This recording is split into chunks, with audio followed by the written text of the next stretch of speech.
டைட்டிலே பார்த்துருப்பீங்க. இன்னைக்கு வந்து நம்ம கலர் பேஜில் இருக்க கலர் நோட்ஸை பற்றி தான் பார்க்க போகிறோம். யூசுவலாக நம்ம இமேஜில் எடிட் பண்ணுவோம்ல, கலர் கிரேடிங்காக இமேஜ் எடிட் பண்ணுறதுக்கு நிறைய சாஃப்ட்வேர்ஸ் இருக்குது.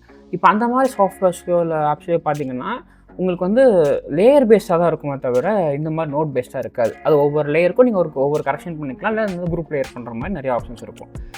இதுவும் கிட்டத்தட்ட அதே மாதிரி தான். இந்த சேம் பட் டிஃப்ரெண்ட்னு சொல்லுவாங்கல்ல, இதுவும் கிட்டத்தட்ட அதே மாதிரி தான், ஆனால் ஸ்லைட்லி டிஃப்ரெண்ட். ஸோ இங்கே பார்த்தீங்கன்னா டிஃபால்ட்டாக ஒரு நோட் தான் இருக்கும். ஃபஸ்ட் நீங்கள் கலர் பேஜ் கிளிப்பு கொண்டு வரீங்கன்னா இங்கே ஒரு நோட் தான் இருக்கும். இங்கே நம்ம யூஸ்வலாக நம்ம எல்லா சாஃப்ட்வேர்ஸ்லையும் பண்ணுற மாதிரி நம்ம கலர் கரெக்ஷன் பண்ணுவோம். உங்களுக்கு வேணும்னா ஒரே நோட்லேயே நீங்கள் மல்டிபிள் கரெக்ஷன்ஸ் பண்ணலாம். இப்போ நீங்கள் வந்து நான் இந்த நோட்லேயே நான் வந்து கெயினை இன்க்ரீஸ் பண்ணுறேன், இதே நோட்லேயே வந்து நான் லிஃப்ட்டையும் கம்மி பண்ணுறேன், இதே நோட்லேயே நான் வந்து சேச்சுரேஷனை நான் இன்க்ரீஸ் பண்ணுறேன். இந்த மாதிரி ஒரே நோட்லேயே உங்களுக்கு என்ன மாதிரியான கரெக்ஷன்ஸ் வேணுமோ எல்லாமே இந்த ஒரு நோட்குள்ளேயே பண்ணலாம். இந்த கரெக்ஷன்ஸ் எல்லாமே வந்து டேரெக்டாக இந்த கிளிப்பில் அப்ளை ஆகாது. அதுக்கு பதிலாக இந்த கரெக்ஷன்ஸ் எல்லாமே இந்த நோட்டில் தான் அப்ளை ஆகும். சரி, அப்போது ஒரே நோடை வச்சு நம்மளால் எல்லா கரெக்ஷன்ஸும் பண்ணிட முடியும்னா அப்புறம் எதுக்கு நம்ம வேறு நோட்ஸ்லாம் க்ரியேட் பண்ணணும்? மல்டிபிள் நோடோட பெனிஃபிட் என்னென்னா, இப்போ இங்கே ஒரு நோட் இருக்குது, நான் இங்கே வந்து சில கரெக்ஷன்ஸ்லாம் பண்ணியிருக்கேன். இதுக்கப்புறம் நான் ஒரு கரெக்ஷன் பண்ணோன்னா நான் இங்கே வந்து ரைட் கிளிக் பண்ணி இங்கே ஆட் நோடுன்னு கொடுத்தா இங்கே நிறைய நோடு வரும். இந்த ஒவ்வொரு நோடும் என்னென்ன பர்பஸ்ன்றது நான் அடுத்த வீடியோவில் சொல்கிறேன். இப்போதைக்கு நம்ம பார்க்குறது சீரியல் நோட். சீரியல் நோட்னா ஒன்றும் இல்லை, நெக்ஸ்ட் நோட். அதாவது இந்த நோட் நம்ம கரெக்ஷன்ஸ்லாம் பண்ணிட்டோம். வித் திஸ் கரெக்ஷன்ஸ் நெக்ஸ்ட் நம்ம என்ன போகிறோன்றதுக்காக நம்ம நெக்ஸ்ட் ஒரு நோட் கொடுக்குறது தான் இந்த சீரியல் நோட்.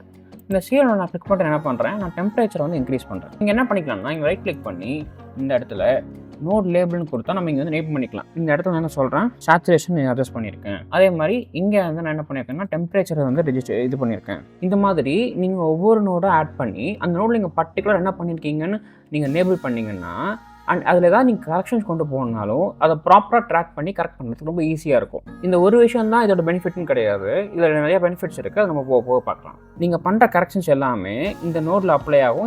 இந்த நோட்டில் இருந்தால் உங்களுக்கு அந்த கிளிப்பில் அப்ளை ஆகும் அண்ட் இந்த பாத் வழியாக எடிட் பேஜுக்கு போகும். இப்போ பார்த்தீங்கன்னா இப்போ நம்ம பண்ண இங்கே எல்லா கரெக்ஷன்ஸுமே எடிட் பேஜில் இருக்கும். முன்னாடி வந்து லாக் மாதிரி இருந்தது, இப்போது கலர் பூஸ்ட் ஆகிருக்கு. இப்போது லெட்ஸே இந்த கனெக்ஷன் தான் இம்பார்ட்டண்ட். இந்த கனெக்ஷன் நம்ம ரிமூவ் பண்ணிட்டோன்னா இங்கே பார்த்தீங்களா ஆக்சுவலாக இந்த நோட்டில் கரெக்ஷன்ஸ் ஆகிருக்கு, கலர் கரெக்ஷன் வந்து ஆகிருக்கு. இந்த லாக் மாதிரி இங்கே இல்லை, உங்களுக்கு பார்த்தாலே தெரியும். ஆனால் இந்த இன்ஃபர்மேஷன் வந்து உங்களுக்கு எடிட் பேஜுக்கு போயிருக்காது.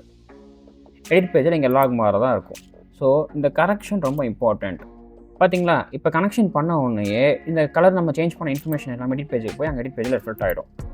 இன்கேஸ் நீங்கள் என்ன ஏதாவது நோடை வந்து டேர்ன் ஆஃப் பண்ணணும் அப்படின்னா நீங்கள் இந்த நோடோட நம்பரை செலக்ட் பண்ணால் அது வந்து டிசேபிள் ஆகிடும். நீங்கள் பாருங்கள், நம்ம இப்படி தான் இருந்துச்சு. ஃபர்ஸ்ட் நோட் வந்து இந்த மாதிரி ஒரு சேஞ்சஸ் கொடுத்துருக்கு, செகண்ட் நோட் வந்து இந்த மாதிரி ஒரு சேஞ்சஸ் கொடுத்துருக்கு.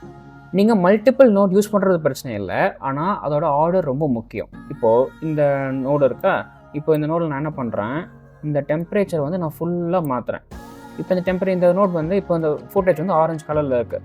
ஃபர்ஸ்ட் நான் பண்ண விஷயம் இங்கே பாருங்கள், இப்படி இருந்த ஃபுட்டேஜை நான் ஃபஸ்ட் வந்து ஒரு சின்னதாக ட்வீக் பண்ணியிருக்கேன். ட்வீக் பண்ணதுக்கப்புறம் நான் டெம்பரேச்சரை ஃபுல்லாக வைக்கங்காட்டி இந்த மாதிரி ஒரு ஆரஞ்சு கலரில் ஃபுல்லாக ஃபுட்டேஜ் மாறிடுச்சு. இப்போ ஆர்டர் வைஸாக இருக்கா. இப்போ நான் இதையே நான் என்ன பண்ணுறேன், இந்த நோட்ஸ் எல்லாம் நான் சேஞ்ச் பண்ணுறேன். இந்த நோடை இங்கே கொண்டு வந்துட்டு இந்த ஃபர்ஸ்ட் நோடை நான் இங்கே கொண்டு வந்து இப்போ என்ன ஆகுதுன்னு பாருங்கள் அதே 2 நோடு தான், ஆனால் கலர் எஃபெக்ட் கம்ப்ளீட்டாக மாறிடுச்சு. ஏன்னா இப்போ இந்த நோட் ஸ்ட்ரக்சரை பொறுத்த வரைக்கும் முதல்ல நான் டெம்பரேச்சர் இன்க்ரீஸ் பண்ணியிருக்கேன். அந்த டெம்பரேச்சர் இன்க்ரீஸ் பண்ணதில் இருந்து நான் lift gain and saturation increase மாற்றிருக்கேன். ஸோ நீங்கள் மல்டிபிள் நோட்ஸ் யூஸ் பண்ணுற மாதிரி இருந்தால் அது நீங்கள் கரெக்டான ஆர்டரில் தான் பண்ணுறீங்கன்றதை ஒரு செக் பண்ணிக்கோங்க. பிகாஸ் நீங்கள் அந்த ஆர்டரில் ஏதாவது மிஸ்டேக் பண்ணிங்கன்னா கண்டிப்பாக அது உங்களுக்கு ஃப்ளோ பாதிக்கும். கலர் பேஜில் இருக்க நோட்ஸோட பேசிக்ஸ் அவ்வளோதான். நம்ம நெக்ஸ்ட் வீடியோ என்ன பண்ணலாம்னா இந்த ஆட் நோட்னு கொடுக்கும்போது serial node, parallel node, layer node, outside node இந்த மாதிரிலாம் வந்துச்சு இல்லையா, அந்த நோட்ஸ் எல்லாமே எதுக்காக கொடுத்துருக்காங்க, அதோட பர்பஸ் என்னன்றதை பற்றி பார்ப்போம். தேங்க்ஸ் ஃபார் வாட்சிங். பை.